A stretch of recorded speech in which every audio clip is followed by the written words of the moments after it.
La regenta, de Leopoldo Alas, Clarín. Capítulo primero.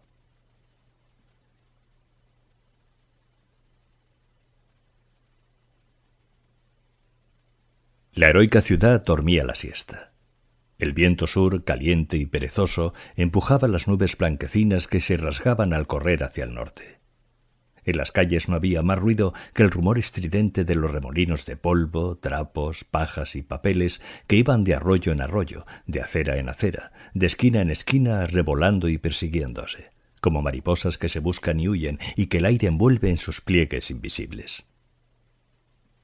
Cual turbas de pilluelos, aquellas migajas de la basura, aquellas sobras de todo, se juntaban en un montón, parábanse como dormidas un momento, y brincaban de nuevo sobresaltadas, dispersándose, trepando unas por las paredes hasta los cristales temblorosos de los faroles, otras hasta los carteles de papel mal pegado a las esquinas, y había pluma que llegaba a un tercer piso, y arenilla que se incrustaba para días o para años en la vidriera de un escaparate, agarrada a un plomo.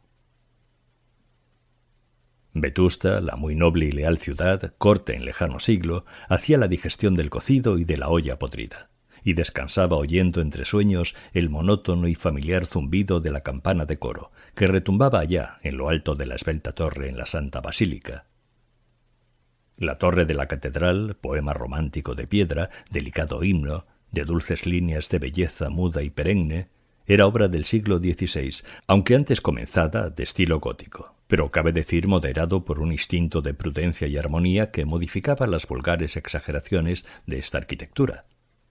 La vista no se fatigaba contemplando horas y horas aquel índice de piedra que señalaba al cielo. No era una de esas torres cuya aguja se quiebra de sutil, más flacas que esbeltas, amaneradas, como señoritas cursis que aprietan demasiado el corsé. Era maciza sin perder nada de su espiritual grandeza, y hasta sus segundos corredores, elegante balustrada, subía como fuerte castillo, lanzándose desde allí en pirámide de ángulo gracioso, inimitable en sus medidas y proporciones. Como haz de músculos y nervios, la piedra, enroscándose en la piedra, trepaba a la altura, haciendo equilibrios de acróbata en el aire. Y como prodigio de juegos malabares, en una punta de caliza se mantenía cual imantada una bola grande de bronce dorado, y encima otra más pequeña, y sobre ésta una cruz de hierro que acababa en pararrayos. Cuando en las grandes solemnidades el cabildo mandaba iluminar la torre con faroles de papel y vasos de colores, parecía bien, destacándose en las tinieblas aquella romántica mole. Pero perdía con estas galas la inefable elegancia de su perfil y tomaba los contornos de una enorme botella de champaña.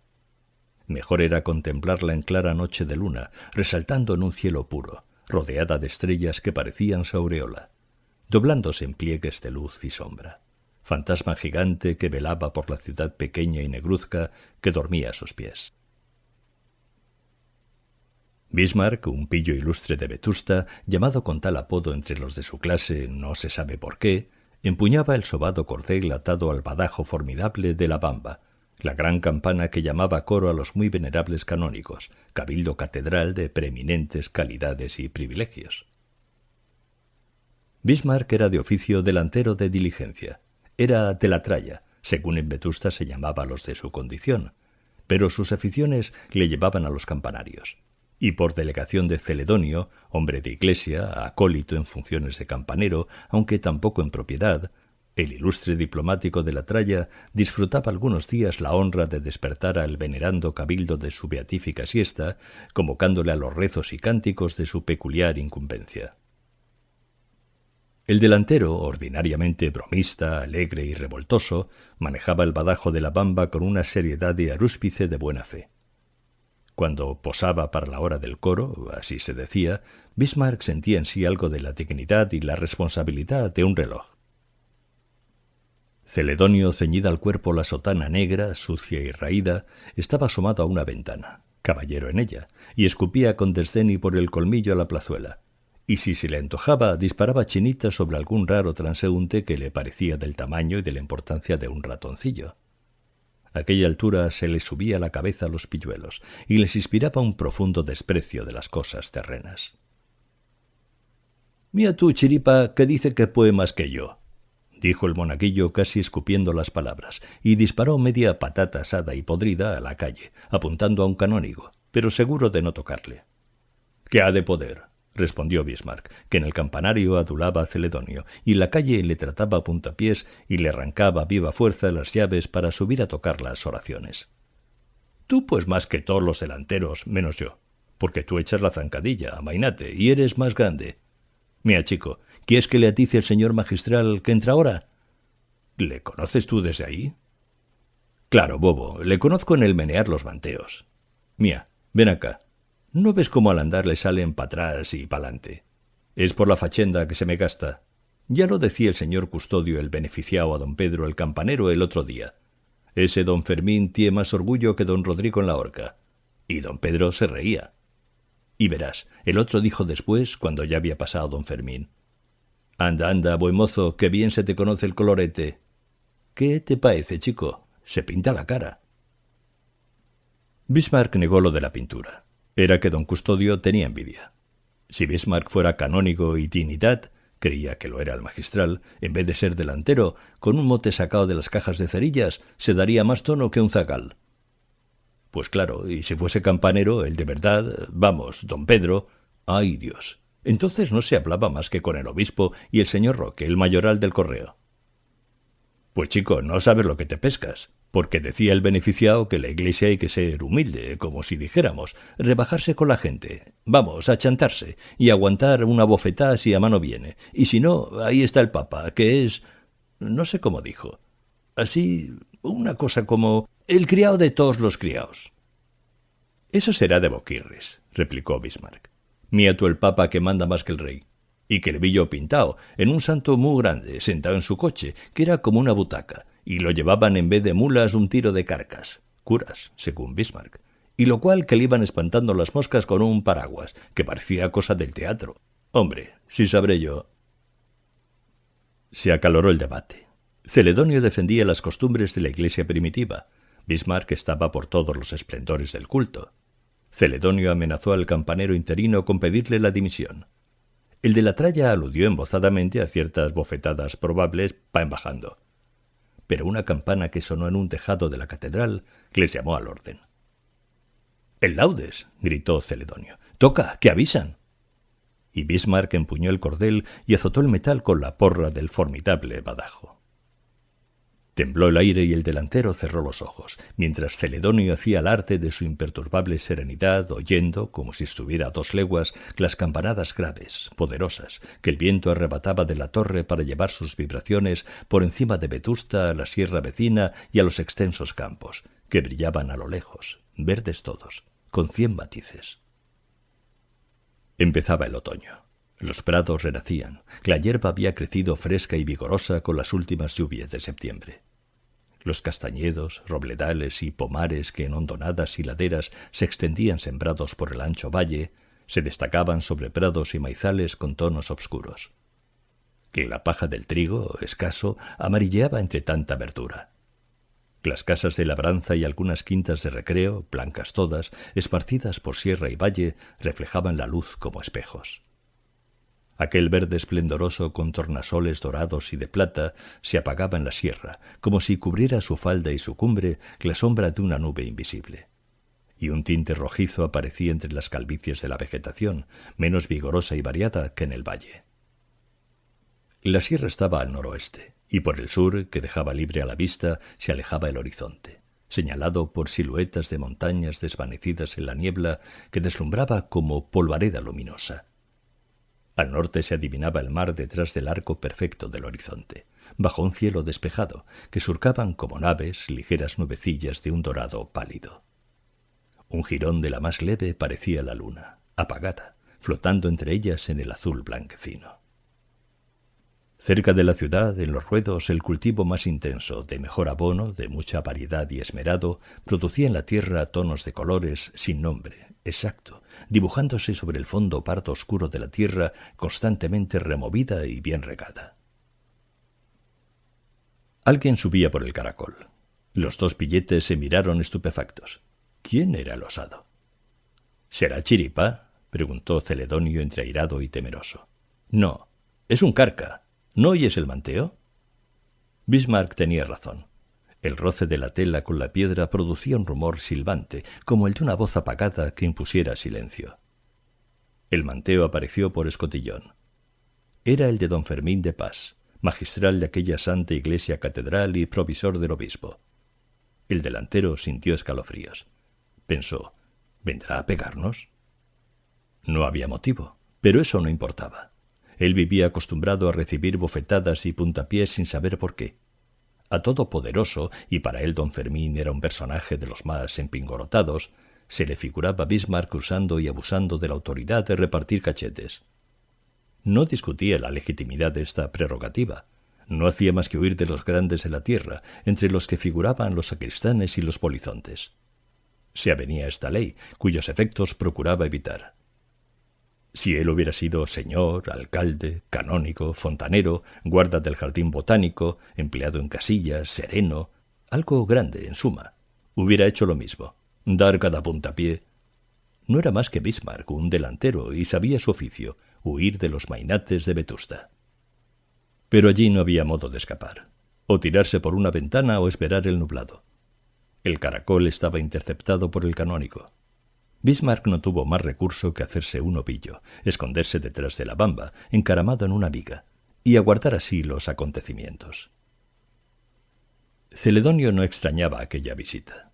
Recordaba haber visto muchas tardes al señor magistral subir a la torre antes o después de coro. ¿Qué iba a hacer allí aquel señor tan respetable? Esto preguntaban los ojos del delantero a los del acólito. También lo sabía Celedonio, pero callaba y sonreía, complaciéndose en el pavor de su amigo. El continente altivo del monaguillo se había convertido en humilde actitud. Su rostro se había revestido de repente de la expresión oficial. Celedonio tenía 12 o 13 años y ya sabía ajustar los músculos de su cara de chato a las exigencias de la liturgia. Sus ojos eran grandes, de un castaño sucio, y cuando el pillastre se creía en funciones eclesiásticas, los movía con afectación, de abajo arriba, de arriba abajo, imitando a muchos sacerdotes y beatas que conocía y trataba. Pero sin pensarlo daba una intención lúbrica y cínica a su mirada, como una meretriz de calleja, que anuncia su triste comercio con los ojos, sin que la policía pueda reivindicar los derechos de la moral pública. La boca muy abierta y desdentada seguía a su manera los aspavientos de los ojos. Y Celedonio, en su expresión de humildad beatífica, pasaba del feo tolerable al feo asqueroso. Así como en las mujeres de su edad se anuncian por asomos de contornos turgentes las elegantes líneas del sexo, en el acólito sin órdenes se podía adivinar futura y próxima perversión de instintos naturales provocada ya por aberraciones de una educación torcida. Cuando quería imitar bajo la sotana manchada de cera los acompasados y ondulantes movimientos de don Anacleto, familiar del obispo, creyendo manifestar así su vocación, Celedonio se movía y gesticulaba como hembra desfachatada, sirena de cuartel. Esto ya lo había notado el Palomo, empleado laico de la catedral, perrero, según mal nombre de su oficio, pero no se había atrevido a comunicar sus aprensiones a ningún superior, obedeciendo a un criterio, merced al cual había desempeñado 30 años seguidos con dignidad y prestigio sus funciones complejas de aseo y vigilancia. En presencia del magistral, Celedonio había cruzado los brazos e inclinado la cabeza, después de apearse de la ventana. Aquel don Fermín, que allá abajo en la calle de la Rúa parecía un escarabajo, qué grande se mostraba ahora a los ojos humillados del monaguillo y a los aterrados ojos de su compañero. Celedonio apenas le llegaba a la cintura al canónigo. Veía enfrente de sí la sotana tersa de pliegues escultóricos, rectos, simétricos, una sotana de medio tiempo, de rico castor delgado, y sobre ella flotaba el manteo de seda, abundante, de muchos pliegues y vuelos. Bismarck, detrás de la bamba, no veía del canónigo más que los bajos y los admiraba. Aquello era señorío, ni una mancha. Los pies parecían los de una dama. Calzaban media morada, como si fueran de obispo, y el zapato era de esmerada labor y piel muy fina y lucía hebilla de plata, sencilla pero elegante, que decía muy bien sobre el color de la media. Si los pilletes hubieran osado mirar cara a cara a don Fermín, le hubieran visto al asomar en el campanario, serio, cecijunto, al notar la presencia de los campaneros levemente turbado, y enseguida sonriente, con una suavidad resbaladiza en la mirada y una bondad estereotipada en los labios. Tenía razón el delantero. De Pas no se pintaba. Más bien parecía estucado. En efecto, su tez blanca tenía los reflejos del estuco. En los pómulos, un tanto avanzados, bastante para dar energía y expresión característica al rostro, sin afearlo, había un ligero encarnado que a veces tiraba al color del alzacuello y de las medias. No era pintura, ni el color de la salud, ni pregonero del alcohol. Era el rojo que brota en las mejillas al calor de palabras de amor o de vergüenza que se pronuncian cerca de ellas, palabras que parecen imanes que atraen el hierro de la sangre. Esta especie de congestión también la causa el orgasmo de pensamientos del mismo estilo. En los ojos del magistral, verdes, con pintas que parecían polvo de rapé, lo más notable era la suavidad del líquen. Pero en ocasiones, de en medio de aquella crasitud pegajosa, salía un resplandor punzante, que era una sorpresa desagradable, como una aguja en una almohada de plumas. Aquella mirada la resistían pocos. A unos les daba miedo, a otros asco. Pero cuando algún audaz la sufría, el magistral la humillaba, cubriéndola con el telón carnoso de unos párpados anchos, gruesos, insignificantes, como es siempre la carne informe. La nariz larga, recta, sin corrección ni dignidad, también era sobrada de carne hacia el extremo y se inclinaba como árbol bajo el peso de excesivo fruto. Aquella nariz era la obra muerta en aquel rostro todo expresión, aunque escrito en griego, porque no era fácil leer y traducir lo que el magistral sentía y pensaba. Los labios largos y delgados, finos, pálidos, parecían obligados a vivir comprimidos por la barba que tendía a subir, amenazando, para la vejez, aún lejana, entablar relaciones con la punta de la nariz claudicante. Por entonces no daba al rostro este defecto apariencias de vejez, sino expresión de prudencia de la que toca en cobarde hipocresía y anuncia frío y calculador egoísmo.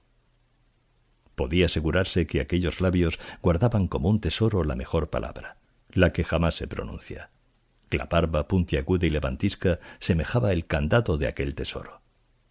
La cabeza pequeña y bien formada, de espeso cabello negro muy recortado, descansaba sobre un robusto cuello, blanco, de recios músculos, un cuello de atleta, proporcionado al tronco y extremidades del fornido canónigo, que hubiera sido en su aldea el mejor jugador de bolos, el mozo de más partido, y a lucir entallada levita el más apuesto azotacalles de Vetusta. Como si se tratara de un personaje, el magistral saludó a Celedonio doblando graciosamente el cuerpo y extendiendo hacia él la mano derecha, blanca, fina, de muy afilados dedos, no menos cuidada que si fuera la de aristocrática señora. Celedonio contestó con una genuflexión como las de ayudar a misa. Bismarck, oculto, vio con espanto que el canónigo sacaba de un bolsillo interior de la sotana un tubo que a él le pareció de oro. Vio que el tubo se dejaba estirar como si fuera de goma y se convertía en dos y luego en tres, todos seguidos, pegados. Indudablemente aquello era un cañón chico, suficiente para acabar con un delantero tan insignificante como él. No, era un fusil porque el magistral lo acercaba a la cara y hacía con él puntería. Bismarck respiró. No iba con su personilla aquel disparo.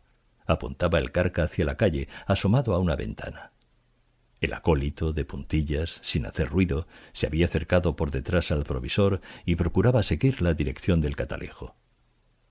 Celedonio era un monaguillo de mundo, entraba como amigo de confianza en las mejores casas de Vetusta, y si supiera que Bismarck tomaba un anteojo por un fusil, se le reiría las narices. Uno de los recreos solitarios de don Fermín de Pas consistía en subir a las alturas. Era montañés, y por instinto buscaba las cumbres de los montes y los campanarios de las iglesias. En todos los países que había visitado había subido a la montaña más alta, y si no la había, a la más soberbia torre. No se daba por enterado de cosas que no viese a vista de pájaro, abarcándola por completo y desde arriba. Cuando iba a las aldeas, acompañando al obispo en su visita, siempre había de emprender, a pie o a caballo, como se pudiera, una excursión a lo más empingorotado. En la provincia, cuya capital era Vetusta, abundaban por todas partes montes de los que se pierden entre nubes, pues a los más arduos y elevados ascendía el magistral, dejando atrás al más robusto andarín, al más experto montañés. Cuanto más subía, más ansiaba subir. En vez de fatiga sentía fiebre, que le daba vigor de acero a las piernas y aliento de fragua a los pulmones. Llegar a lo más alto era un triunfo voluptuoso para de Pas. Ver muchas leguas de tierra, columbrar el mar lejano, contemplar a sus pies los pueblos como si fueran juguetes, imaginarse a los hombres como infusorios, ver pasar un águila o un milano, según los parajes debajo de sus ojos, enseñándole el dorso dorado por el sol, mirar las nubes desde arriba, eran intensos placeres de su espíritu altanero, que de Pas se procuraba siempre que podía. Entonces sí que en sus mejillas había fuego y en sus ojos dardos. En Vetusta no podía saciar esta pasión, tenía que contentarse con subir algunas veces a la torre de la catedral. Solía hacerlo a la hora del coro, por la mañana o por la tarde, según le convenía. Celedonio, que en alguna ocasión, aprovechando un descuido, había mirado por el anteojo del provisor, sabía que era de poderosa atracción. Desde los segundos corredores, mucho más altos que el campanario, había él visto perfectamente a la regenta, una guapísima señora, pasearse leyendo un libro por su huerta que se llamaba el Parque de los Ozores. Sí, señor, que la había visto como si pudiera tocarla con la mano, y eso que su palacio estaba en la rinconada de la Plaza Nueva, bastante lejos de la torre, pues tenía en medio de la plazuela de la catedral, la calle de la Rúa y la de San Pelayo. ¿Qué más? Con aquel anteojo se veía un poco del billar del casino, que estaba junto a la iglesia de Santa María, y él, Celedonio, había visto pasar las bolas de marfil rodando por la mesa. Y sin el anteojo, ¿qué? En cuanto se veía el balcón como un ventanillo de una grillera. Mientras el acólito hablaba así en voz baja a Bismarck, que se había atrevido a acercarse, seguro de que no había peligro, el magistral, olvidado de los campaneros, paseaba lentamente sus miradas por la ciudad, escudriñando sus rincones, levantando con la imaginación los techos, aplicando su espíritu a aquella inspección minuciosa, como el naturalista estudia con poderoso microscopio las pequeñeces de los cuerpos. No miraba los campos, no contemplaba la lontananza de montes y nubes. Sus miradas no salían de la ciudad. Vetusta era su pasión y su presa. Mientras los demás le tenían por sabio teólogo, filósofo y jurisconsulto, él estimaba sobre todas su ciencia de Vetusta. La conocía palmo a palmo, por dentro y por fuera, por el alma y por el cuerpo. Había escudriñado los rincones de las conciencias y los rincones de las casas. Lo que sentía en presencia de la heroica ciudad era gula, hacia su anatomía, no como el fisiólogo que solo quiere estudiar, sino como el gastrónomo que busca los bocados apetitosos. No aplicaba el escalpelo, sino el trinchante. Y bastante resignación era contentarse por ahora con Vetusta. De Pas había soñado con más altos destinos, y aún no renunciaba a ellos. Como recuerdos de un poema heroico leído en la juventud con entusiasmo, guardaba en la memoria brillantes cuadros que la ambición había pintado en su fantasía. En ellos se contemplaba oficiando de pontifical en Toledo y asistiendo en Roma a un cónclave de cardenales. Ni la tiara le pareciera demasiado ancha. Todo estaba en el camino. Lo importante era seguir andando. Pero estos sueños, según pasaba el tiempo, se iban haciendo más y más vaporosos, como si se alejaran. Así son las perspectivas de la esperanza, pensaba el magistral. Cuanto más nos acercamos al término de nuestra ambición, más distante parece el objeto deseado, porque no está en lo porvenir, sino en lo pasado. Lo que vemos delante es un espejo que refleja el cuadro soñador que se queda atrás, en el lejano día del sueño. No renunciaba a subir, a llegar cuanto más arriba pudiese, pero cada día pensaba menos en estas vaguedades de la ambición a largo plazo, propias de la juventud. Había llegado a los 35 años y la codicia del poder era más fuerte y menos idealista. Se contentaba con menos, pero lo quería con más fuerza, lo necesitaba más cerca. Era el hambre que no espera, la sed en el desierto que abrasa y se satisface en el charco impuro sin aguardar a descubrir la fuente que está lejos, en lugar desconocido. Sin confesárselo, sentía a veces desmayos de la voluntad y de la fe en sí mismo que le daban escalofríos. Pensaba en tales momentos que acaso él no sería jamás nada de aquello a que había aspirado, que tal vez el límite de su carrera sería el estado actual o un mal obispado en la vejez. Todo un sarcasmo. Cuando estas ideas le sobrecogían, para vencerlas y olvidarlas, se entregaba con furor al goce de lo presente, del poderío que tenía en la mano.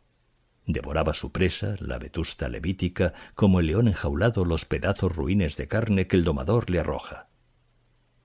Concentrada su ambición entonces en punto concreto y tangible, era mucho más intensa. La energía de su voluntad no encontraba obstáculo capaz de resistir en toda la diócesis. Él era el amo del amo. Tenía al obispo en una garra, prisionero voluntario que ni se daba cuenta de sus prisiones. En tales días el provisor era un huracán eclesiástico, un castigo bíblico, un azote de Dios sancionado por su ilustrísima. Estas crisis del ánimo solían provocar las noticias del personal. El nombramiento de un obispo joven, por ejemplo. Echaba sus cuentas. Él estaba muy atrasado, no podría llegar a ciertas grandezas de la jerarquía. Esto pensaba, en tanto que el beneficiado don Custodio le aborrecía principalmente porque era magistral desde los 30. Don Fermín contemplaba la ciudad. Era una presa que le disputaban, pero que acabaría de devorar él solo. ¿Qué? ¿También aquel mezquino imperio habían de arrancarle? No, era suyo, lo había ganado en buena lid. ¿Para qué eran necios? También al magistral se le subía la altura a la cabeza. También él veía a los vetustenses como escarabajos. Sus viviendas viejas y negruzcas, aplastadas, las creían los vanidosos ciudadanos palacios. Y eran madrigueras, cuevas, montones de tierra, clavor de topo. ¿Qué habían hecho los dueños de aquellos palacios viejos y arruinados de la encimada que él tenía allí a sus pies? ¿Qué habían hecho? Heredar. ¿Y él? ¿Qué había hecho él? Conquistar. Cuando era su ambición de joven la que chisporroteaba en su alma, don Fermín encontraba estrecho el recinto de Vetusta. Él, que había predicado en Roma, que había olfateado y gustado el incienso de la alabanza en muy altas regiones por breve tiempo, se creía postergado en la catedral vetustense. Pero otras veces, las más, era el recuerdo de sus sueños de niño, precoz para ambicionar, el que le asaltaba. Y entonces veía en aquella ciudad que se humillaba a sus plantas en derredor el colmo de sus deseos más locos. Era una especie de placer material, pensaba de Pas, el que sentía comparando sus ilusiones de infancia con la realidad presente. Si de joven había soñado cosas mucho más altas, su dominio presente parecía la tierra prometida a las cavilaciones de la niñez, llena de tardes solitarias y melancólicas en las praderas de los puertos. El magistral empezaba a despreciar un poco los años de su próxima juventud. Le parecían a veces algo ridículos sus ensueños, y la conciencia no se complacía en repasar todos los actos de aquella época de pasiones reconcentradas, poco y mal satisfechas. Prefería las más veces recrear el espíritu contemplando lo pasado en lo más remoto del recuerdo. Su niñez le enternecía. Su juventud le disgustaba, como el recuerdo de una mujer que fue muy querida, que nos hizo cometer 1000 locuras y que hoy nos parece digna de olvido y desprecio. Aquello que él llamaba placer material, y tenía mucho de pueril, era el consuelo de su alma en los frecuentes decaimientos del ánimo. El magistral había sido pastor en los puertos de Tarsa, y era él el mismo que ahora mandaba a su manera en Vetusta. En este salto de la imaginación estaba la esencia de aquel placer intenso, infantil y material que gozaba de Pas como un pecado de lascivia. Cuántas veces en el púlpito, ceñido al robusto y airoso cuerpo el roquete, cándido y rizado, bajo la señoril muceta, viendo allá abajo en el rostro de todos los fieles la admiración y el encanto, había tenido que suspender el vuelo de su elocuencia, porque le ahogaba el placer y le cortaba la voz en la garganta.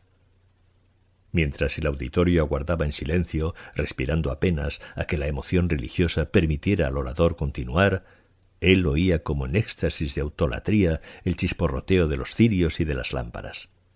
Aspiraba con voluptuosidad extraña el ambiente embalsamado por el incienso de la capilla mayor y por las emanaciones calientes y aromáticas que subían de las damas que le rodeaban. Sentía como murmullo de la brisa en las hojas de un bosque el contenido crujir de la seda, el aleteo de los abanicos. Y en aquel silencio de la atención que esperaba, delirante, creía comprender y gustaba una adoración muda que subía a él, y estaba seguro de que en tal momento pensaba los fieles en el orador esbelto, elegante, de voz melodiosa, de correctos ademanes a quien oían y veían, no en el Dios de que les hablaba. Entonces sí que, sin poder él desechar aquellos recuerdos, se le presentaba su infancia en los puertos. Aquellas tardes de su vida de pastor melancólico y meditabundo. horas y horas, hasta el crepúsculo, pasaba soñando despierto en una cumbre, oyendo las esquilas del ganado esparcido por el cueto. ¿Y qué soñaba?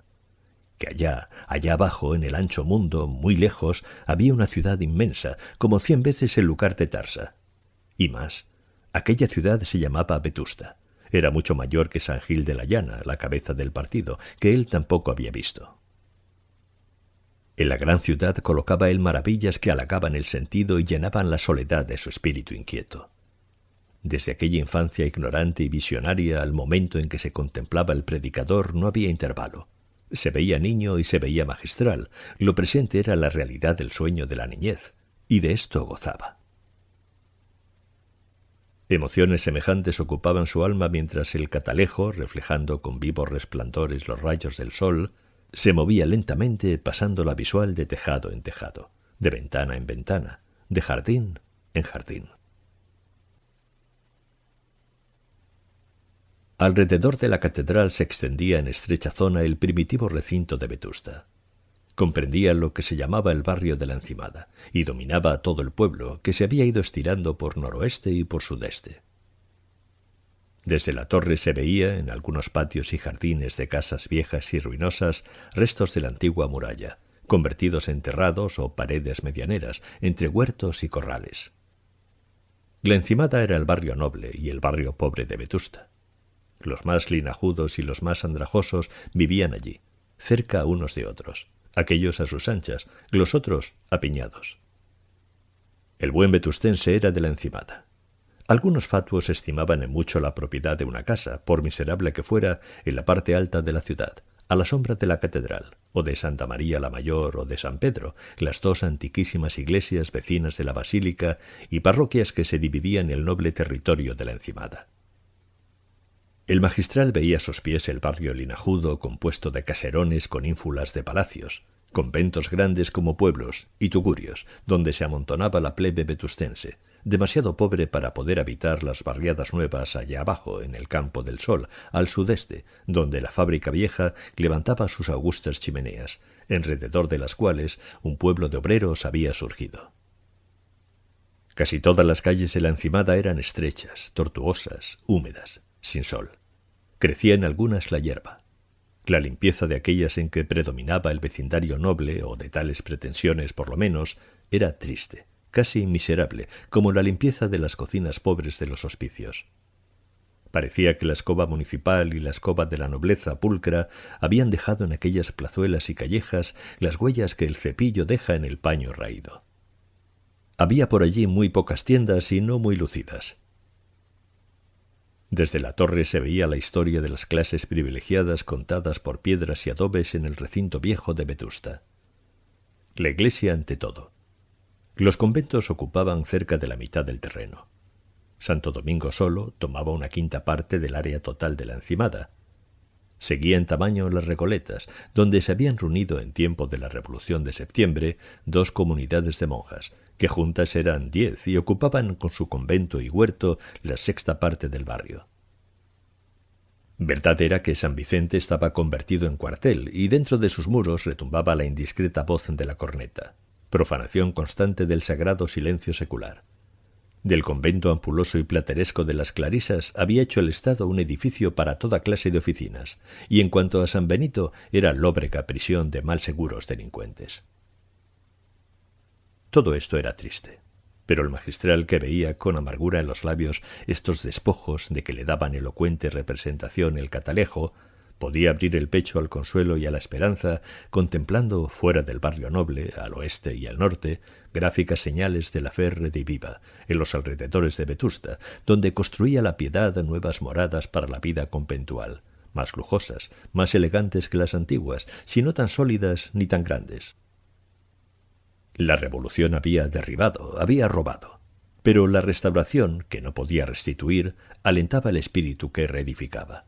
Y ya las hermanitas de los pobres tenían coronado el edificio de su propiedad, Tacita de Plata, que brillaba cerca del Espolón, al oeste, no lejos de los palacios y chalets de la colonia, o sea, el barrio nuevo de americanos y comerciantes del reino.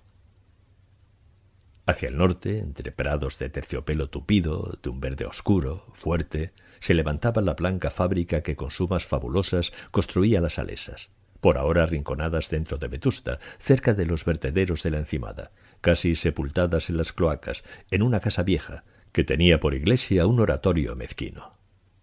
Allí, como en nichos, habitaban las herederas de muchas familias ricas y nobles. Habían dejado, en obsequio al crucificado, el regalo de su palacio, ancho y cómodo de allá arriba, por la estrechez insana de aquella pocilga, mientras sus padres, hermanos y otros parientes regalaban el perezoso cuerpo en las anchuras de los caserones tristes, pero espaciosos, de la Encimada. No sólo era la iglesia quien podía desperezarse y estirar las piernas en el recinto de Vetusta, la de arriba. También los herederos de pergaminos y casas solariegas habían tomado para sí anchas cuadras y jardines y huertas que podían pasar por bosques, con relación al área del pueblo, y que en efecto se llamaban, algo hiperbólicamente, parques, cuando eran tan extensos como el de los Ozores y el de los Vegallana. Y mientras no sólo a los conventos y a los palacios, sino también a los árboles se les dejaba campo abierto para alargarse y ensancharse como querían, los míseros plebeyos que, a fuerza de pobres, no habían podido huir los codazos del egoísmo noble o regular, vivían hacinados en casas de tierra que el municipio obligaba a tapar con una capa de cal. Y era de ver cómo aquellas casuchas, apiñadas, se enchufaban y saltaban unas sobre otras, y se metían los tejados por los ojos, o sea, en las ventanas. Parecían un rebaño de retozonas reses que, apretadas en un camino, brincan y se encaraman en los lomos de quien encuentran delante. A pesar de esta injusticia distributiva que don Fermín tenía debajo de sus ojos sin que le irritara, el buen canónigo amaba el barrio de la catedral, aquel hijo predilecto de la basílica, sobre todos. La Encimada era su imperio natural, la metrópoli del poder espiritual que ejercía. El humo y los silbidos de la fábrica le hacían dirigir miradas recelosas al campo del sol. Allí vivían los rebeldes, los trabajadores sucios, negros por el carbón y el hierro amasados con sudor, los que escuchaban con la boca abierta a los energúmenos que les predicaban igualdad, federación, reparto, mil absurdos, y a él no querían oírle cuando les hablaba de premios celestiales, de reparaciones de ultratumba. No era que allí no tuviera ninguna influencia, pero la tenía en los menos. Cierto que cuando allí la creencia pura, la fe católica arraigaba, era con robustas raíces, como con cadenas de hierro. Pero si moría un obrero bueno, creyente, nacían dos, tres, que ya jamás oirían hablar de resignación, de lealtad, de fe y obediencia. El magistral no se hacía ilusiones. El campo del sol se les iba. Las mujeres defendían allí las últimas trincheras. Poco tiempo antes del día en que de Pas meditaba así, varias ciudadanas del barrio de obreros habían querido matar a pedradas a un forastero que se titulaba pastor protestante. Pero estos excesos, estos paroxismos de la fe moribunda, más entristecían que animaban al magistral. No, aquel humo no era de incienso, subía a lo alto, pero no iba al cielo. Aquellos silbidos de las máquinas le parecían burlescos, silbidos de sátira, silbidos de látigo. Hasta aquellas chimeneas delgadas, largas, como monumentos de una idolatría, parecían parodias de las agujas de las iglesias. El magistral volvía al Catalejo al noroeste. Allí estaba la colonia, la Vetusta novísima, tirada a cordel, deslumbrante de colores vivos con reflejos acerados. Parecía un pájaro de los bosques de América o una india brava adornada con plumas y cintas de tonos discordantes. Igualdad geométrica, desigualdad, anarquía cromáticas. En los tejados todos los colores del iris como los muros de Ecbátana. Galerías de cristales robando a los edificios por todas partes la esbeltez que podía suponérseles. Alardes de piedra inoportunos, solidez afectada, lujo vocinglero. La ciudad del sueño de un indiano que va mezclada con la ciudad de un usurero o de un mercader de paños o de harinas que se quedan y edifican despiertos. Una pulmonía posible por una pared maestra ahorrada. Una incomodidad segura por una fastuosidad ridícula. Pero no importa. El magistral no atiende a nada de eso. No ve allí más que riqueza. Un Perú en miniatura, del cual pretende ser el Pizarro espiritual. Y ya empieza a serlo. Los indianos de la colonia, que en América oyeron muy pocas misas, en Vetusta vuelven, como a una patria, a la piedad de sus mayores. La religión, con las formas aprendidas en la infancia, es para ellos una de las dulces promesas de aquella España que veían en sueños al otro lado del mar. Además, los indianos no quieren nada que no sea de buen tono, que huela a plebeyo. Ni siquiera pueda recordar los orígenes humildes de la estirpe. En Vetusta, los descreídos no son más que 4 pillos, que no tienen sobre qué caerse muertos. Todas las personas pudientes creen y practican, como se dice ahora. Páez, don Frutos Redondo, las Jacas, Antolínez, los Argumosa y otros ilustres Américo Vespucios del barrio de la Colonia siguen escrupulosamente en lo que se les alcanza las costumbres distinguidas de los Corujedos, Bellaganas, Membibres, Ozores, Carraspiques y demás familias nobles de la encimada, que se precian de muy buenos y muy rancios cristianos. Y si no lo hicieran por propio impulso los Páez, los Redondo, etcétera, etcétera, sus respectivas esposas, hijas y demás familia del sexo débil obligaríanles a imitar en religión, como en todo, las maneras, ideas y palabras de la envidiada aristocracia. Por todo lo cual el provisor mira al barrio del noroeste con más codicia que antipatía. Si allí hay muchos espíritus que él no ha sondeado todavía, si hay mucha tierra que descubrir en aquella América abreviada, las exploraciones hechas, las factorías establecidas, han dado muy buen resultado. Y no desconfía don Fermín de llevar la luz de la fe más acendrada y con ella su natural influencia a todos los rincones de las bien alineadas casas de la colonia, a quien el municipio midió los tejados por un rasero.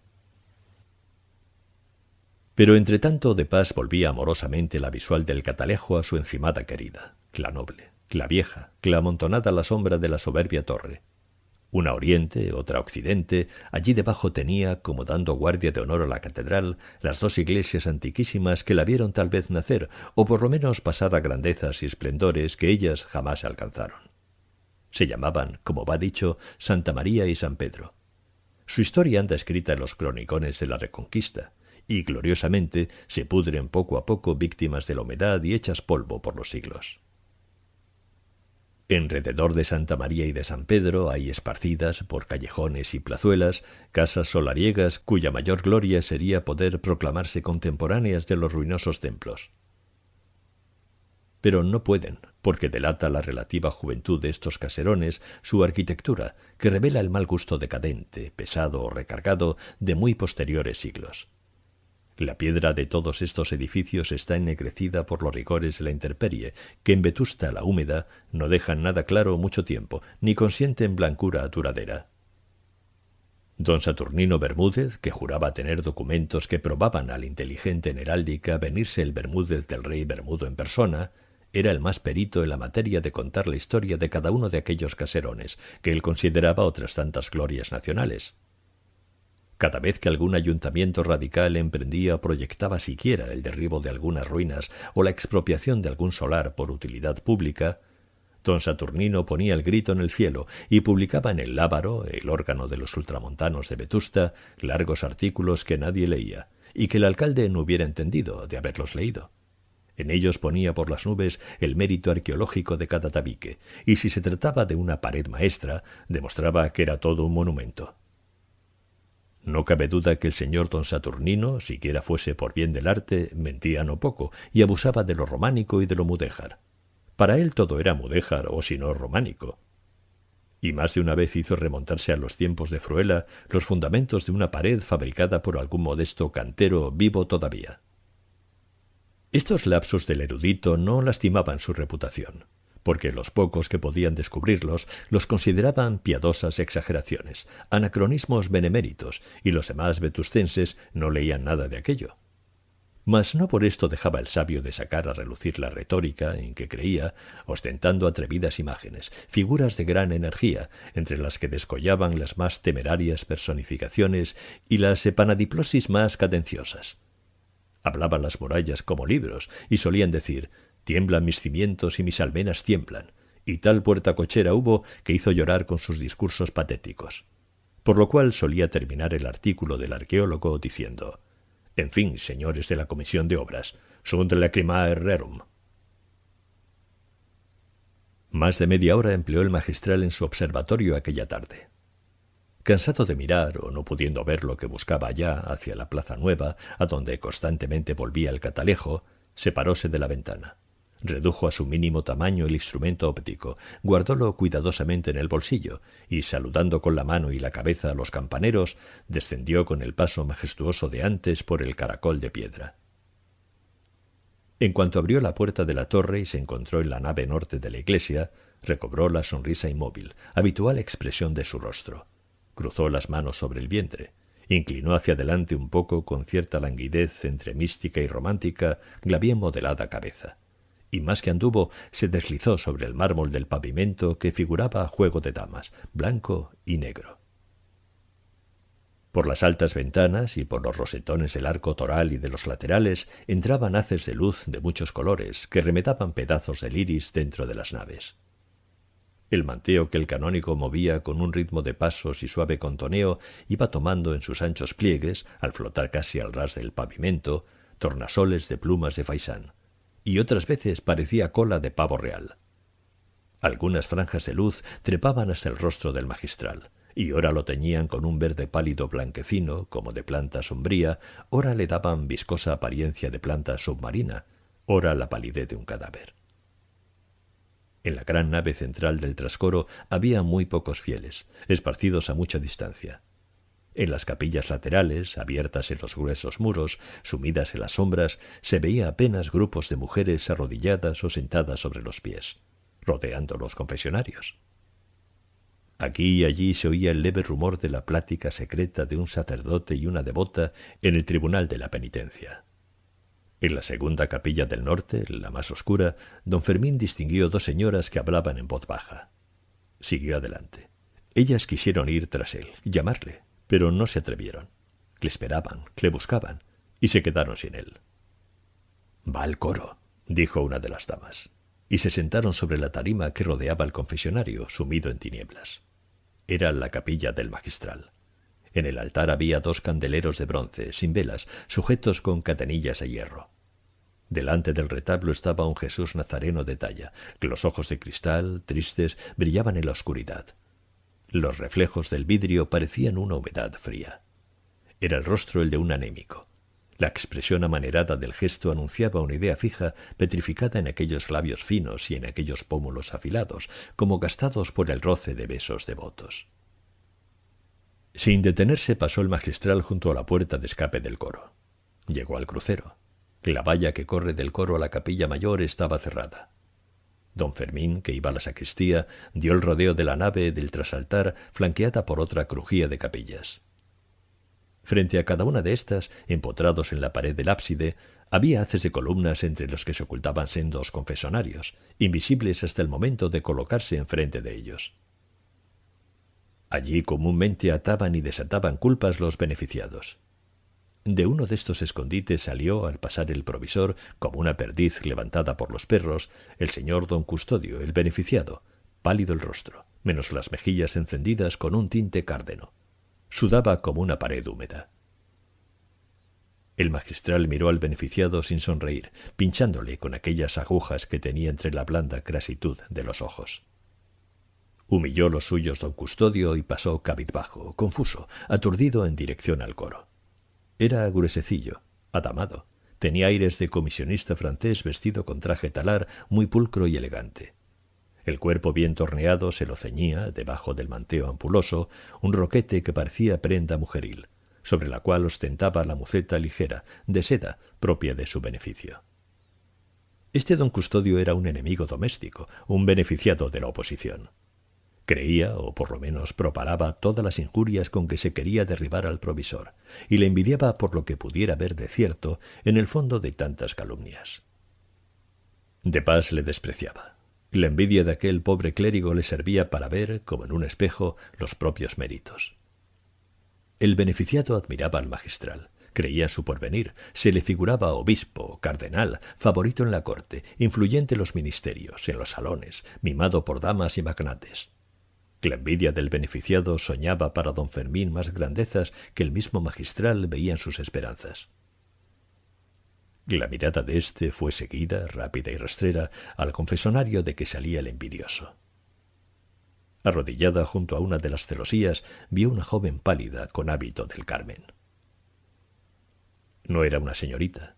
Debía de ser una doncella de servicio, una costurera, o cosa así, pensó el magistral. Tenía los ojos cargados de una curiosidad maliciosa más irritada que satisfecha. Se santiguó como si quisiera comerse la señal de la cruz y se recogió, sentada sobre los pies, a saborear los pormenores de la confesión, sin moverse del sitio, pegada al confesonario lleno todavía del calor y el olor de don Custodio. El magistral siguió adelante. Dio vuelta al ábside y entró en la sacristía. Era una capilla en forma de cruz latina, grande, fría, con 4 bóvedas altas. A lo largo de todas las paredes estaba la cajonería de castaño, donde se guardaba ropas y objetos del culto. Encima de los cajones pendían cuadros de pintores adocenados, antiguos los más, y algunas copias no malas de artistas buenos. Entre cuadro y cuadro ostentaban su dorado viejo algunas cornucopias cuya luna reflejaba apenas los objetos, por culpa del polvo y las moscas. En medio de la sacristía ocupaba largo espacio una mesa de mármol negro del país. 2 monaguillos, con ropón encarnado, guardaban casuchas y capas pluviales en los armarios. El palomo, con una sotana sucia y escotada, cubierta la cabeza con enorme peluca echada hacia el cogote, acababa de barrer en un rincón las inmundicias de cierto gato que, no se sabía cómo, entraba en la catedral y lo profanaba todo. El perrero estaba furioso. Los monaguillos hacían los distraídos, pero él, sin mirarles, les aludía y amenazaba con terribles castigos hipotéticos, repugnantes para el estómago principalmente. El magistral siguió adelante fingiendo no parar mientes en estos pormenores groseros, tan extraños a la santidad del culto. Se acercó a un grupo que en el otro extremo de la sacristía cuchicheaba con la voz apagada de la conversación profana que quiere respetar el lugar sagrado. Eran 2 señoras y 2 caballeros. Los 4 tenían la cabeza echada hacia atrás. Contemplaban un cuadro. La luz entraba por ventanas estrechas abiertas en la bóveda y a las pinturas llegaba muy torcida y menguada. El cuadro que miraban estaba casi en la sombra y parecía una gran mancha de negro mate. De otro color no se veía más que el frontal de una calavera y el tarso de un pie desnudo y descarnado. Sin embargo, 5 minutos llevaba don Saturnino Bermúdez empleados en explicar el mérito de la pintura a aquellas señoras y al caballero que, llenos de fe y con la boca abierta, escuchaban al arqueólogo. El magistral encontraba casi todos los días a don Saturnino en semejante ocupación. En cuanto llegaba un forastero de alguna importancia vetusta, se buscaba por un lado o por otro una recomendación para que Bermúdez fuese tan amable que le acompañara a ver las antigüedades de la catedral y otras de la encimada. Don Saturnino estaba muy ocupado todo el día, pero de 3 a 4:30 siempre le tenían a su disposición cuantas personas decentes, como él decía, quisieran poner a prueba sus conocimientos arqueológicos y su inveterada amabilidad. Porque además del primer anticuario de la provincia, creía ser, y esto era verdad, el hombre más fino y cortés de España. No era clérigo, sino anfibio. En su traje pulcro y negro de los pies a la cabeza se veía algo que Frígilis, personaje darwinista que encontraremos más adelante, llamaba la adaptación a la sotana, la influencia del medio, etc. Es decir, que si don Saturnino fuera tan atrevido que se decidiera a engendrar un Bermúdez, éste saldría ya diácono, por lo menos, según Frígilis. Era el arqueólogo bajo, traía el pelo rapado como cepillo de cerdas negras. Procuraba dejar grandes entradas en la frente y se conocía que una calvicie precoz le hubiera lisonjeado no poco. No era viejo. La edad de nuestro Señor Jesucristo, decía él creyendo haber aventurado un chiste respetuoso, pero algo mundano.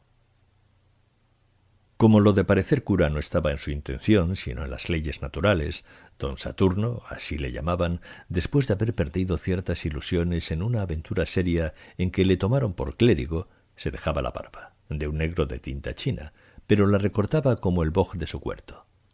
Tenía la boca muy grande y al sonreír con propósito de agradar, los labios iban de oreja a oreja. No se sabe por qué entonces era cuanto mejor se conocía que Bermúdez no se quejaba de vicio al quejarse del pícaro estómago, de digestiones difíciles y sobre todo de perpetuos restreñimientos. Era una sonrisa llena de arrugas, que equivalía a una mueca provocada por un dolor intestinal, aquella con que Bermúdez quería pasar por el hombre más espiritual de Vetusta y el más capaz de comprender una pasión profunda y alambicada. Pues debe advertirse que sus lecturas serias de cronicones y otros libros viejos alternaban en su ambicioso espíritu con las novelas más finas y psicológicas que se escribían por entonces en París. Lo de parecer clérigo no era sino muy a su pesar. Él se encargaba unas levitas de tricot como las de un lechuguino, pero el sastre veía con asombro que vestir la prenda don Saturno y quedar convertido en sotana era todo uno. Siempre parecía que iba de luto, aunque no fuera. Sin embargo, pocas veces quitaba la gasa del sombrero porque se tenía por pariente de toda la nobleza vetustense, y en cuanto moría un aristócrata, estaba de pésame. Allá en el fondo de su alma se creía nacido para el amor, y su pasión por la arqueología era un sentimiento de la clase de sucedáneos. Al ver en las novelas más acreditadas de Francia y de España que los personajes de mejor sociedad sentían sobre poco más o menos las mismas comezones de que él era víctima, ya no vaciló en pensar que lo que le había faltado había sido un escenario. Las muchachas de Vetusta eran incapaces de comprenderle, así como él se confesaba a solas que no se atrevería jamás a acercarse a una joven para decirle cosa mayor en materia de amores. Tal vez las casadas, algunas por lo menos, podrían entenderle mejor. La primera vez que pensó esto tuvo remordimientos para una semana, pero volvió la idea a presentarse tentadora, y como en las novelas que saboreaba sucedía casi siempre que eran casadas las heroínas, pecadoras sí, pero al fin redimidas por el amor y la mucha fe, vino en averiguar y dar por evidente que se podía querer a una casada y hasta decírselo, si el amor se contenía en los límites del más acendrado idealismo. En efecto, don Saturno se enamoró de una señora casada, pero le sucedió con ella lo mismo que con las solteras. No se atrevió a decírselo. Con los ojos sí se lo daba a entender, y hasta con ciertas parábolas y alegorías que tomaba de la Biblia y otros libros orientales. Pero la señora de sus amores no hacía caso de los ojos de don Saturno, ni entendía las alegorías ni las parábolas. No hacía más que decir a espaldas de Bermúdez: «No sé cómo ese don Saturno puede saber tanto. Parece un mentecato». Esta señora, que llamaban en Vetusta la regenta, porque su marido, ahora jubilado, había sido regente de la audiencia, nunca supo la ardiente pasión del arqueólogo. Este joven sentimental y amante del saber se cansó de devorar en silencio aquel amor único y procuró ser velidoso, aturdirse, y esto último poco trabajo le costaba, porque nunca se vio hombre más aturdido que él en cuanto una mujer quería marearle con una o dos miradas. 4 años hacía que no perdía baile, ni reunión de confianza, ni teatro, ni paseo, y todavía las damas, cada vez que le veían bailando un rigodón, no se atrevía con el vals ni con la polca, repetían: «Pero este Bermúdez está desconocido». Todos empeñados en que era un cartujo. Esto le desesperaba. Cierto que jamás había probado las dulzuras groseras y materiales del amor carnal, pero eso le constaba al público. Cierto que primero faltaba el sol que don Saturnino a misa de 8, pero esta devoción, así como el comulgar 2 veces al mes, en nada empecía, su estilo, a los títulos de hombre de mundo que él reclamaba.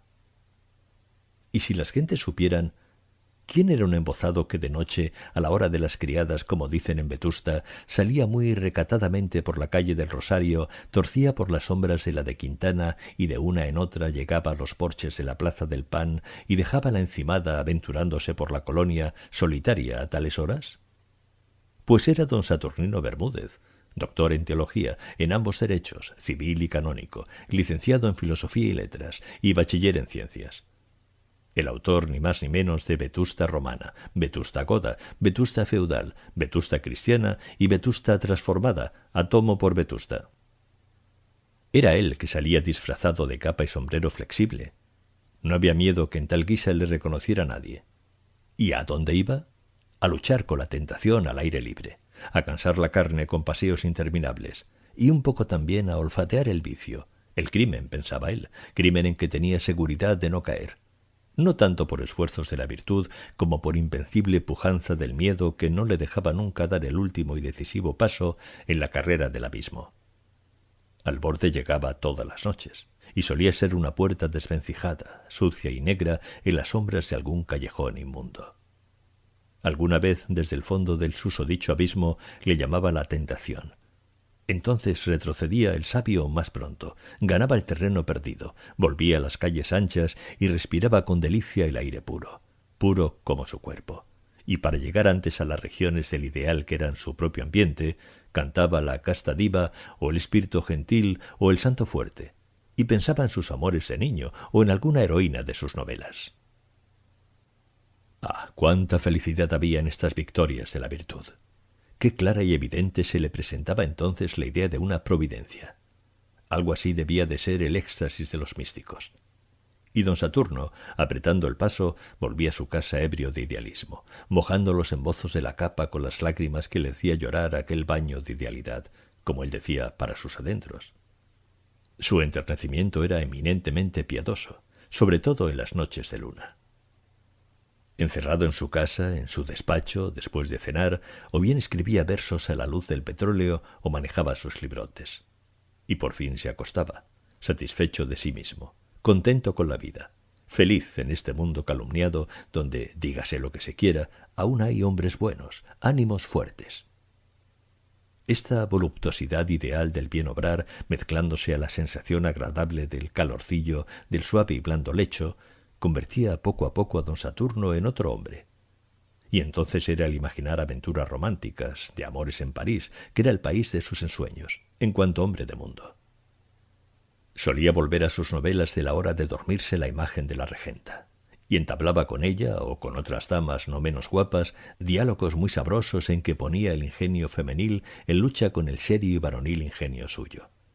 Y entre estos dimes y diretes, en que todo era espiritualismo y, a lo sumo, vagas promesas de futuros favores, le iba entrando el sueño al arqueólogo, y la lógica se hacía disparatada, y hasta el sentido moral se pervertía, y se desplomaba la fortaleza de aquel miedo que poco antes salvara al doctor en teología. A la mañana siguiente don Saturno despertaba malhumorado, con dolor de estómago, llena el alma de pesimismo desesperado y de flato el cuerpo. «Memento homo», decía el infeliz, y se arrojaba del lecho con tedio, procurando una reacción en el espíritu mediante agudos y terribles remordimientos y propósitos de buen obrar, que facilitaba con chorros de agua en la nuca y lavándose con grandes esponjas. Tal vez era la limpieza, esa gran virtud que tanto recomienda Mahoma, la única que positivamente tenía el ilustre autor de Vetusta transformada. Después de bien lavado iba a misa sin falta, a buscar el hombre nuevo que pide el Evangelio. Poco a poco el hombre nuevo venía, y por vanidad o por fe creía en su regeneración todas las mañanas aquel devoto del corazón de Jesús. Por eso el espíritu no envejecía. Era el estómago, el pícaro estómago el que no hacía caso de la fervorosa contrición del pobre hombre, y que le dijeran a don Saturno que la materia no es vil y grosera. Aquel día había recibido antes de comer un billete perfumado de su amiguita Obdulia Fandiño, viuda de Pomares. ¡Qué emoción! No quiso abrir el misterioso pliego hasta después de tomar la sopa.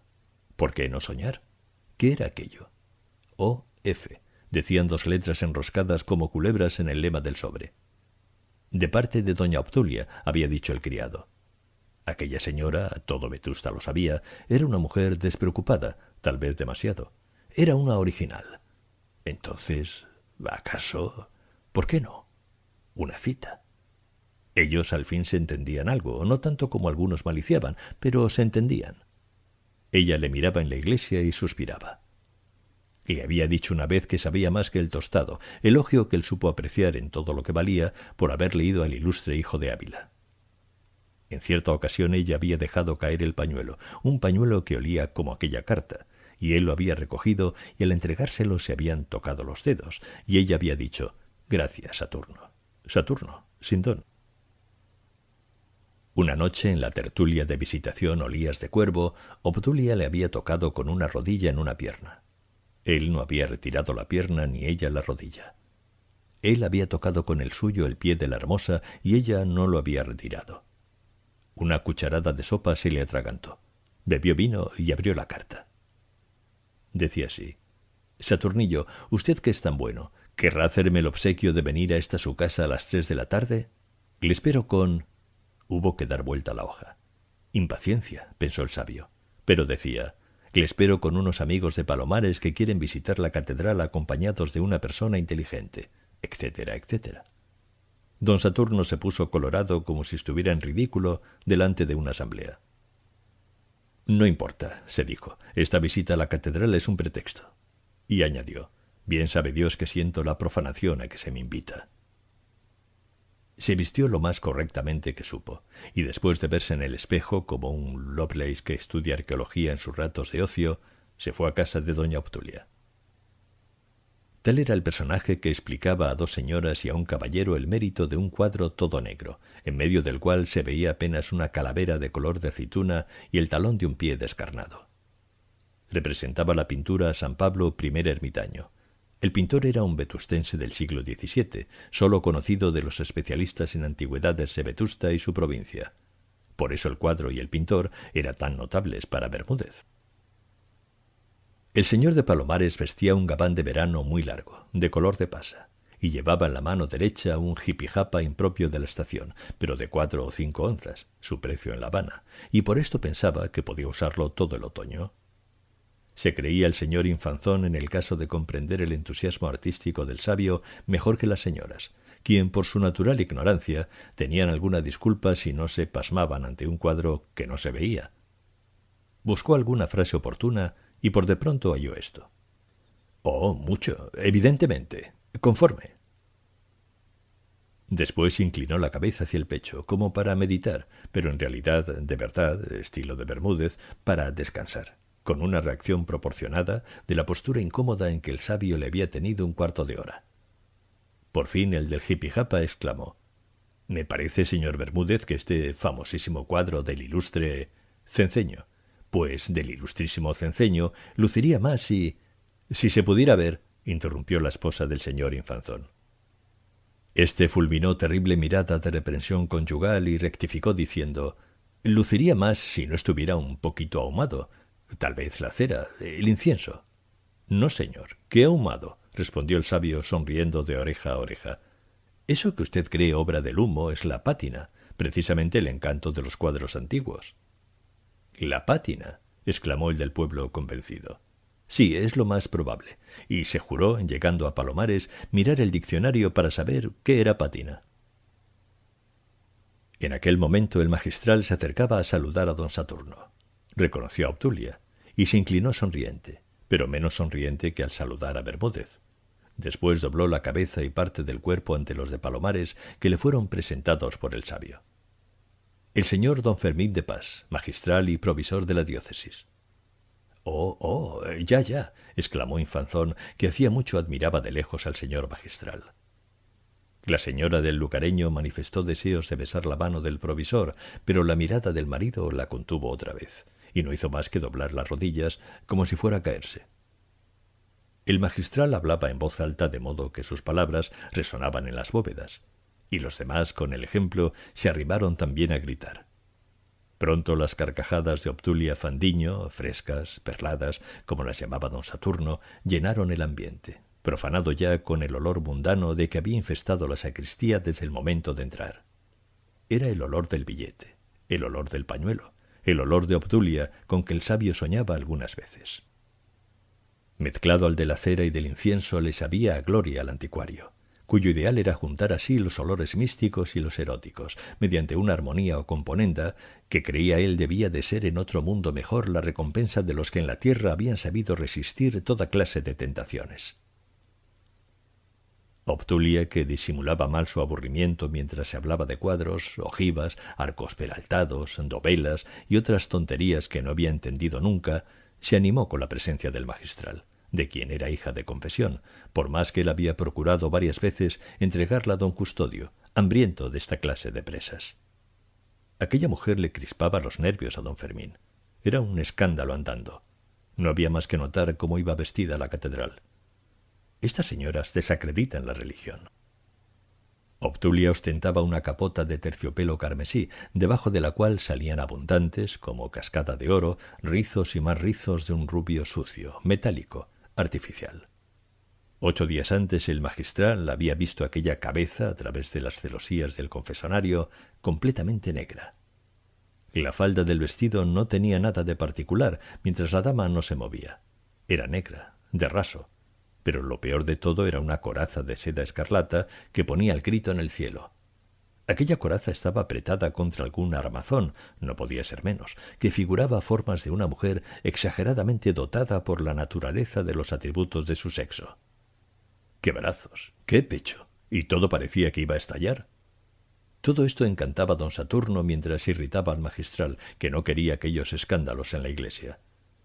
Aquella señora entendía la devoción de un modo que podría pasar en otras partes, en un gran centro, en Madrid, en París, en Roma, pero en Vetusta no. Confesaba atrocidades en tono confidencial, como podía referírselas en su tocador a alguna amiga de su estofa. Citaba mucho a su amigo el patriarca y al campechano obispo de Nauplia. Proponía rifas católicas, organizaba bailes de caridad, novenas y jubileos a puerta cerrada para las personas decentes. 1000 absurdos. El magistral le iba la mano siempre que podía, pero no podía siempre. Su autoridad, que era absoluta casi, no conseguía sujetar aquel azogue que se le marchaba por las junturas de los dedos. La doña Obdulita le fatigaba, le mareaba, y ella que quería seducirle, hacerle suyo, como al obispo de Nauplia, aquel prelado tan fino que no se separaba de ella cuando vivieron en el Hotel de la Paix, en Madrid, tabique en medio. Las miradas más ardientes, más negras de aquellos ojos negros, grandes y abrasadores, eran para de Pas. Los adoradores de la viuda lo sabían y le envidiaban, pero él maldecía de aquel bloqueo. Necia, si creerá que a mí se me conquista como a don Saturno. A pesar de esta cordial antipatía, siempre estaba afable y cortés con la viuda, porque en este punto no distinguía entre amigos y enemigos. Era menester que una persona estuviese debajo de sus pies, aplastada, para que don Fermín no usase con ella de formas irreprochables.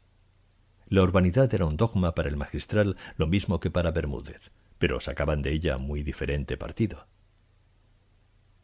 Mientras se hablaba de lo mucho bueno que había en la catedral y el lugareño se pasmaba y su señora repetía aquellas admiraciones, Obdulia se miraba como podía en las altas cornucopias.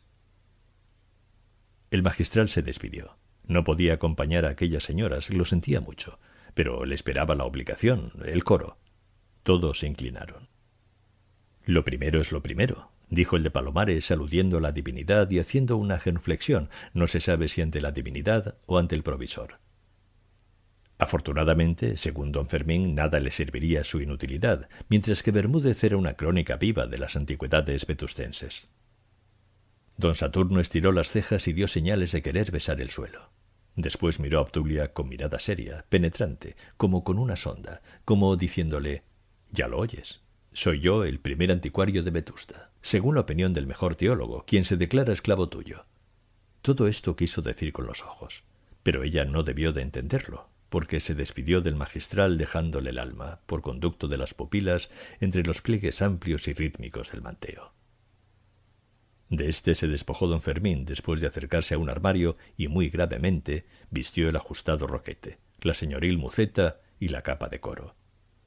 «Qué guapo está», dijo desde lejos Obdulia, mientras los lugareños admiraban con la fe del carbonero otro cuadro que alababa a don Saturnino. Dieron vuelta a toda la sacristía.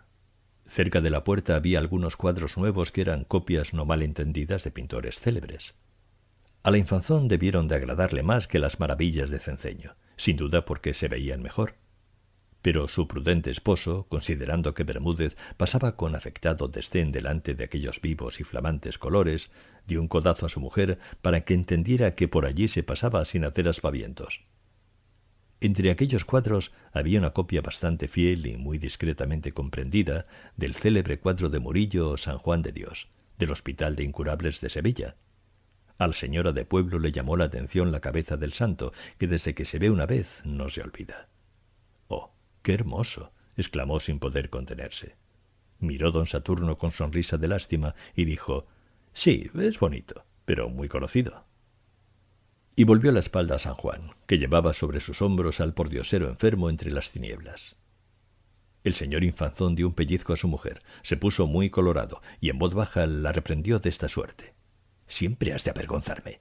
¿No ves que esto no tiene pátina? Salieron de la sacristía. «Por aquí», dijo Bermúdez señalando a la derecha, y atravesaron el crucero no sin escándalo de algunas beatas que interrumpieron sus oraciones para descoser y recortar la coraza de fuego de Obdulia.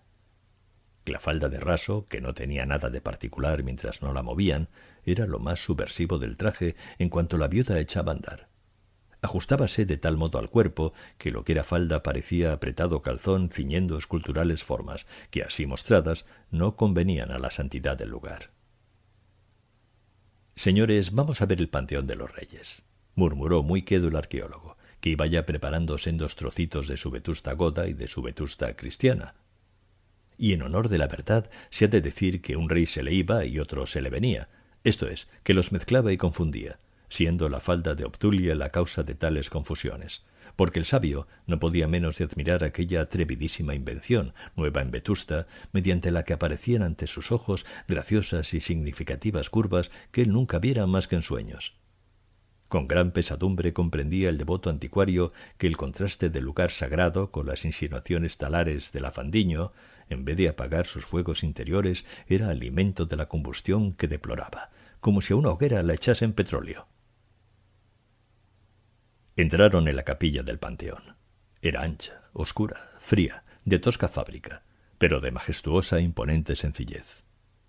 El taconeo irrespetuoso de las botas imperiales, color bronce, que enseñaba Obdulia debajo de la falda corta y ajustada, el estrépito de la seda frotando las enaguas, el crujir del almidón de aquellos bajos de nieve y espuma que tal se le antojaban a don Saturno, quien los había visto otras veces, hubieran sido parte a despertar de su sueño de siglos a los reyes allí sepultados. A ser cierto lo que el arqueólogo dijo respecto del descanso eterno de tan respetables señores. «Aquí descansan desde la 8ª centuria los señores reyes don...» y pronunció los nombres de 6 o 7 soberanos con variantes en las vocales, en sentir del lugareño, que siguiendo corrupciones vulgares decía ue en vez de hoy y otros adefesios. Estaba el del pueblo profundamente maravillado de la sabiduría y elocuencia de don Saturnino. Dentro de una cripta cavada en uno de los muros había un sepulcro de piedra de gran tamaño cubierto de relieves e inscripciones ilegibles. Entre el sepulcro y el muro había estrecho pasadizo, de un pie de ancho, y del otro lado, a la misma distancia, una verja de hierro. En la parte interior la oscuridad era absoluta. Del lado de la verja quedaron los lugareños.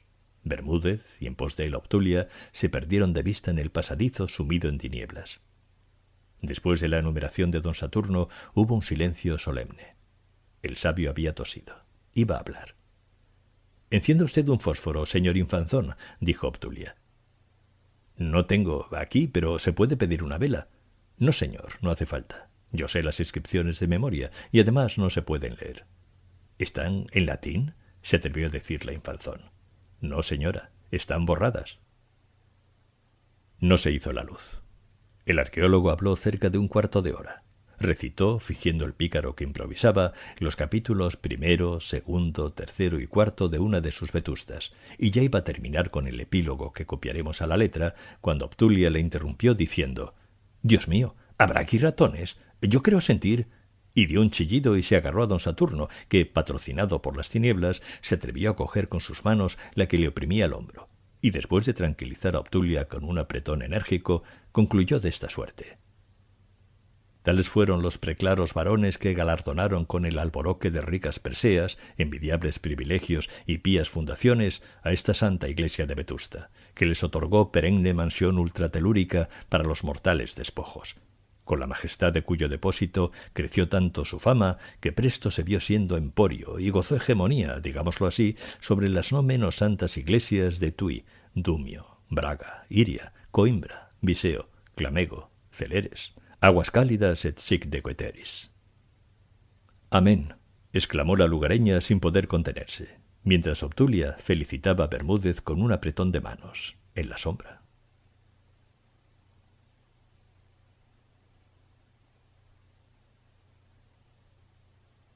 Audioclásicos.com